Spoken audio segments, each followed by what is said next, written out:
we discussed this morning. I thought we settled the salawat issue. So we need to make sure they can hear us in Dar es Salaam. Salawat ala Muhammad wa ali Muhammad.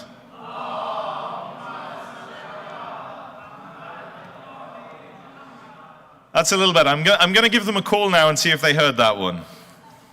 Okay, Dr. Dhala, over to you. Thank you so much for joining us.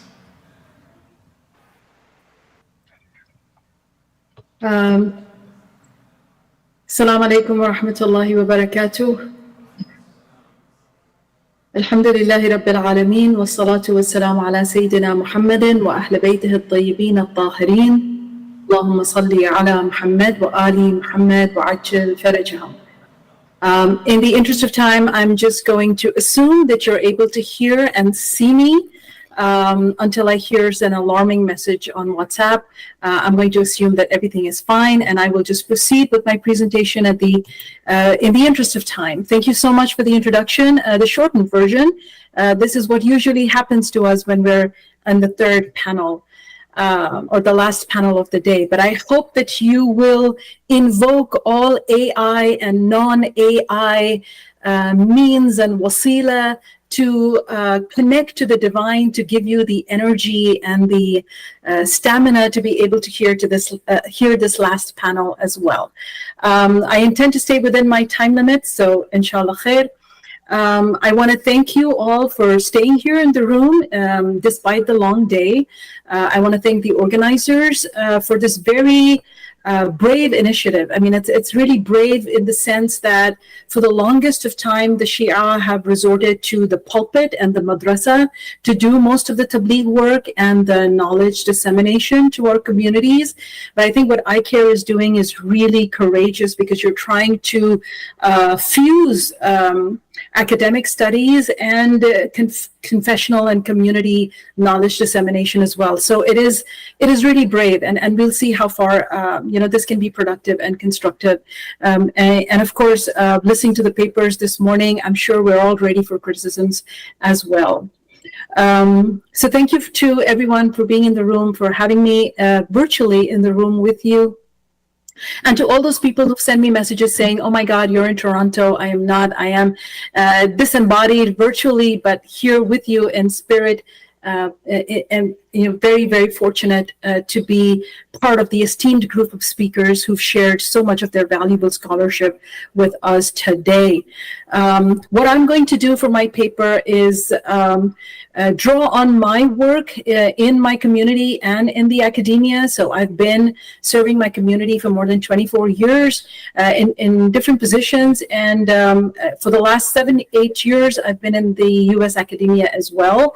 I'm going to talk a little bit about that. I'm going to be drawing mostly on my recently published book, which I think I can safely say is the first academic work on the sermon, on the khutbah fataqiyya especially. There have been dissertations before, but this is out from Cambridge in February 2024. So please take a look at it. If you have students who might want to write reviews, please get in touch with me, and I can see how we can arrange for a review copy, because it is at an obnoxiously high price by Cambridge at the moment.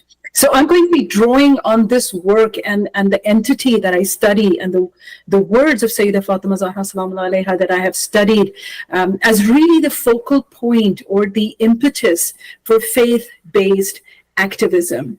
I see Sayyida Fatima Zahra Salamullahi Alayha as a woman who is driven by her love for God and by her unwavering and unabated confidence in the justice of God to be able to speak out against the tyranny of her time. And I see her as a role model for theology, for doing theology in response to the events of the world around us. And I also see her as a role model for social justice. And that is what the book is called. It's called Feminist Theology and Social justice in Islam. What I've done is I've mined her sermon to seek the voice of a theologian even before the field is described as theology much later in the Islamic studies discipline. And of course, a person who's asking for social justice much before the English term and its introduction post-Enlightenment in the English language. So this is what I'm arguing for in my book. So that is what is driving me to present what I'll be presenting to you today. I'll be doing a three-part survey or a discussion, if you like. In the first part, I'm going to look at what activism looks like, at least for me, drawing on my own experiences with talking about a woman like Sayyida Fatima Zahra salam alayha, talking about her, presenting her words in both confessional and academic communities. And when I'm using the word confessional communities, I'm going to be drawing upon the last 25 years of me visiting global Shia communities in the world, talking about khutbah tadakiyya, and you know how that has got me thinking about what activism looks like when we're looking at our own intellectual history within our own tradition. So that is what I mean when I say confessional communities. And then what has it been like talking about Sayyida Fatima Zahra salam alayha in academic spaces, mainly Christian, secular academic spaces? What has that been like? So that's going to be the major part of what I'm going to share today. And of course, I want to bring this back forward from the 7th century into the current and contemporary lived experiences of Muslims, especially Shia Muslims. And I want to talk about 2 female-led initiatives that have I wish could get more visibility in our works as scholars. But I will be talking about my 2 interviews, one that I did in 2019 at the Stanmore Hujjat Mosque, and it involves female-led, faith-based, religiously mindful women and their activism. And then in 2024, just a couple of months ago, in preparation for this talk, I had the opportunity to speak to another social activist here in the US. So this is a little bit of a synopsis of what I'm going to talk about. So without further ado, I'm just going to jump right into what I need to share with you today. And that is, you know, the implications of the theme of your conference today. Your conference is God in the Modern World. And the implications of that in our lived experiences and our practical choices or practical choices of people who identify as Muslims is just so profound. I mean, right from naming to framing. And I say this because it's so complex, even when it starts from naming to framing. And what do I mean by that? I mean, just talking about names, you know. In my recent class, I was teaching a course on how the Quran is was received in classical times and in contemporary times. And there was one of my students who is not from the Islamic tradition or has not studied the Islamic tradition deeply, had a question. And she said, why is it that there's only one woman who is named in the Quran, and that is Maryam, you know, salam alayha, and there's no other woman. Of course, if you look at Jawadi Amali's book on Zandar Aine, Jamalu Jalal, you see that he's mentioning 19 women that are discussed in the Quran, but only one is named. So we started talking about the complexities of even bearing Muslim names in today's world. The Islamophobic tropes make it so impossible for people to own their identity as, you know, confessional Muslim names. And I don't want to labor this point too much. You've heard of how Muhammad's go to Mo's and Anam Fatima's go to Annie and things like that. So it's really complex just to identify with your name as a Muslim in the modern world or in the contemporary world today. And when I say framing also has its own complexities, I'm talking about just recently. Last week we celebrated Eid in the Western world, and to ask for an Eid holiday by an employee or an Eid recognition or acknowledgement ceremony or post by your DEI committee at your workplace is seen as a fanatical gesture. It's like, oh my God, Muslims are fanatics and now they want a blog post on Eid, or they want a holiday for Eid. But that same lens is not used, or that same frame is not used when you're talking about Christian holidays in a secular world. No one questions somebody who wants to celebrate Christmas and say, oh, this is about charity, this is about giving, this is about community, it's about family, it's about giving gifts. Everything is just so positive and rosy. But when you think about a Muslim who wants to do Eid, I mean, let alone Ashura or let alone Arba'in, it's always framed with this fanaticism. So I know I'm really reducing this very important conversation of God in the modern world, or even identifying as God conscious or Muslim people in the modern world, is not without its challenges and complexities.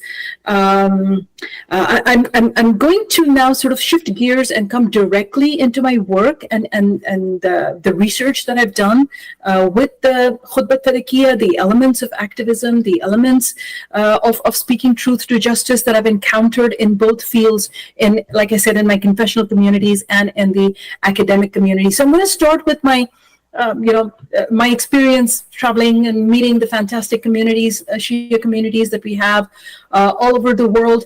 I think my challenge has been, and this is something about my own positionality, is that, like most of the speakers, I think, on for this 2-day conference, I'm experiencing this challenge of belonging. So if I really talk about how my brain ticks in my confessional or traditional tables, I'm considered or perceived as someone who is a troublemaker, or someone who is too radical, or someone who's just asking too many questions. And I'm sort of even tabooed as, a person bringing all these different frameworks into studying confessional studies that we don't have or don't accept or imagine. And my mind is going back to, crisis and consolidations that we just had that paper about.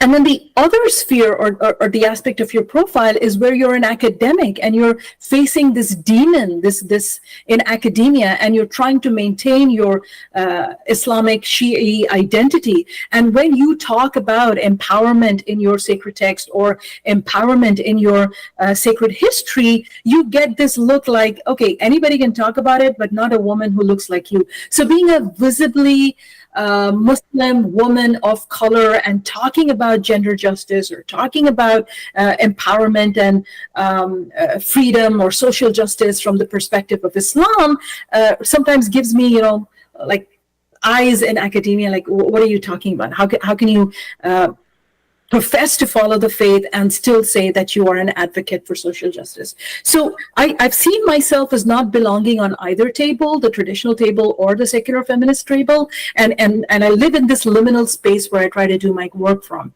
When I usually go to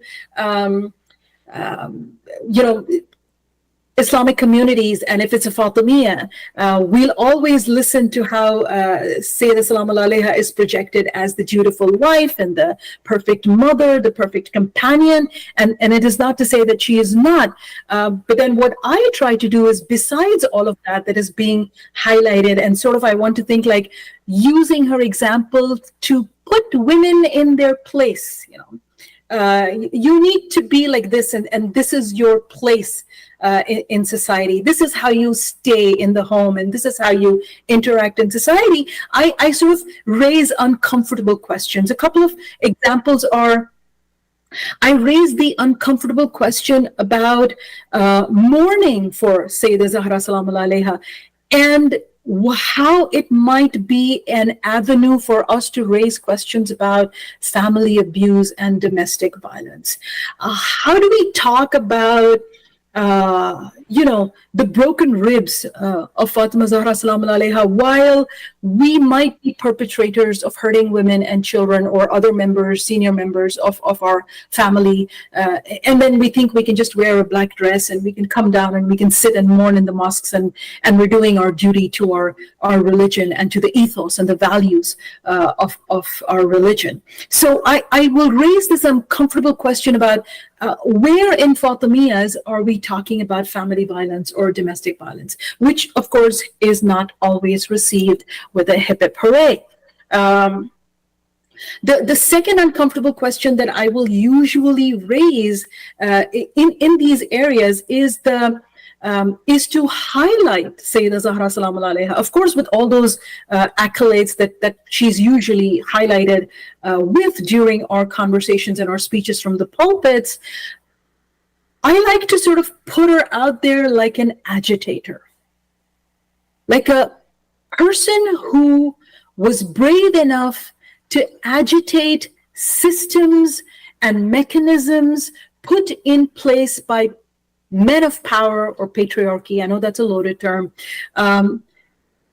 vis-a-vis the systems that have been spoken about or encouraged through the mercy of Allah subhanahu wa ta'ala. So where is the grace and mercy, the lutf ilahi, so to speak, when we're looking at her stance of, how Baqir al-Sadr says that she could have easily gone into the mosque by the private door that she had from her house, but she chooses to be seen publicly, and she takes the public route and comes from the main entrance. So I put forth this question and I ask, how are we in our contemporary times receptive of women who are raising these questions of agitating those systems that we've become so comfortable with, and we've almost started religiously sanctioning those systems and prescribing them to our women and our men? What would we do? What would we do with a Fatima who walks into our mosque now and says, "Where is this in the Book of God that you're trying to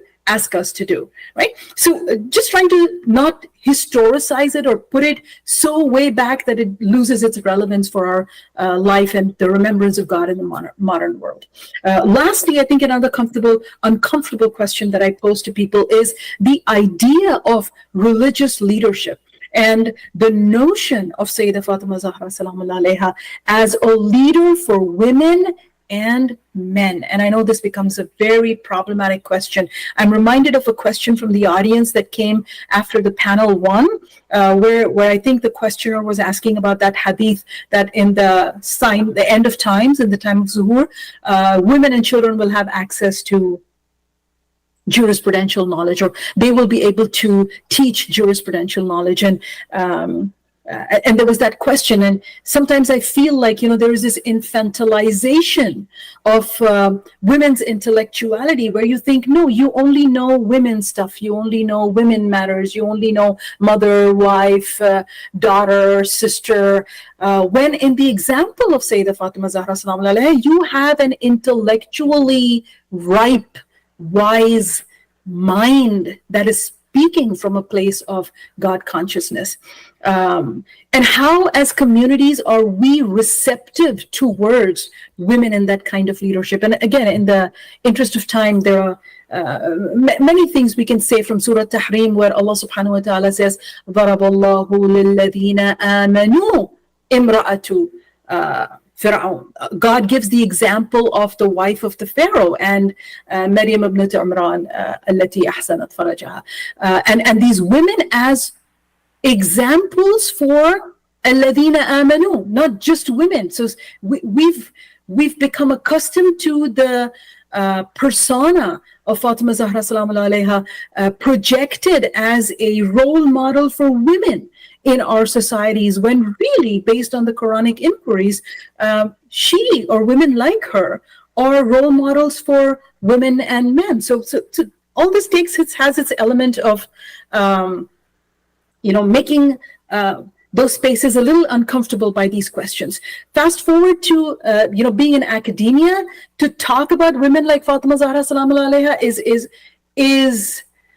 is really difficult. Well, one, and I don't need to labor this much because it's already been spoken about, is that most of the foundational knowledge in US academia at least, is produced by Orientalists. So it's this outsider view of what women should be in Islam. And, we work with that, with that groundwork.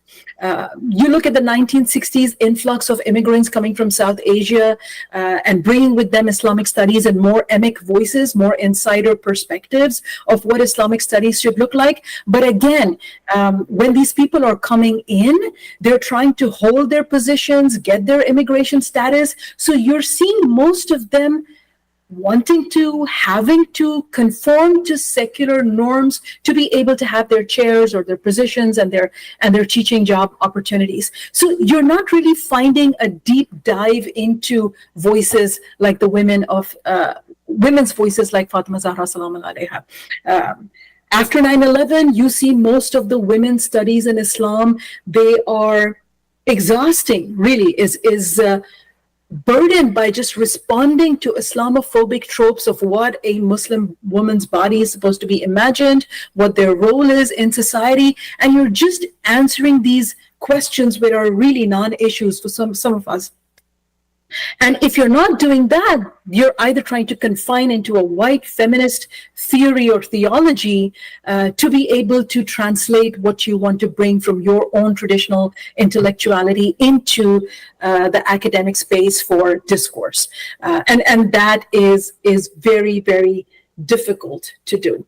I think my time is up. I'm just going to stop there and just use 2 minutes, if I can have an extra 2 minutes, is I wanted to lift up the work of Zahra by Kaku, 2019. When I was in Stanmore, when I was doing the majalis over there, I would see women, I got a note saying, can you slow down when you talk? And you can see I was talking very fast because we always have time limits. And they said, and I asked why, and they said that there's somebody who's signing the majlis. And this was my first exposure to female speeches being signed for the larger audiences, and that led into an inquiry, an interview with the BSL team that was being there, that was offering the service. And it's really sad that if you even go to the Hujjat website now and you try to look for this group of volunteers, you won't find them. You won't see them in services. At least I haven't been able to see them in their interface. If there are deep dives where I haven't seen, then I apologize for that. But if you just go up there and you're trying to see, what is available for the profoundly deaf, you wouldn't see anything. Yet this is really the contribution of women who sometimes, Zahra by Kaku, I'm told when I interviewed her daughter-in-law, that she would actually sit in the men's side because her boys had grown up and there was nobody to sign for them the information. And she wanted access to majalis for her boys. This eventually led for, the team to get in signers who could come in, and I'm happy to talk about it in the short period that we might have for a Q&A some more.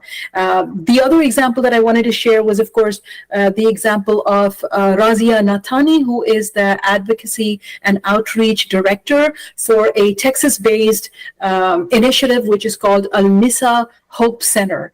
You can look them up. They're also on Instagram. They do fabulous work. And I think one of their accolades among many is that they were able to get this bill passed from the Texas legislative authorities. And it's a bill that will now mandate judges and attorneys to get education on trauma infliction, especially in family abuse, so that when they are looking at court cases from Muslim families, they know what the background should be like. I know I'm leaving you with more cliffhangers than information, but this is what I could do given the limited time that I have.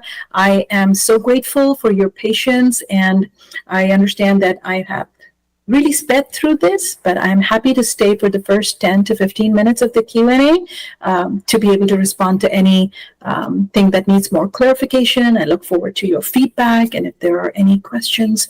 Thank you so much, and I apologize if I've taken a few extra minutes from the next presenter.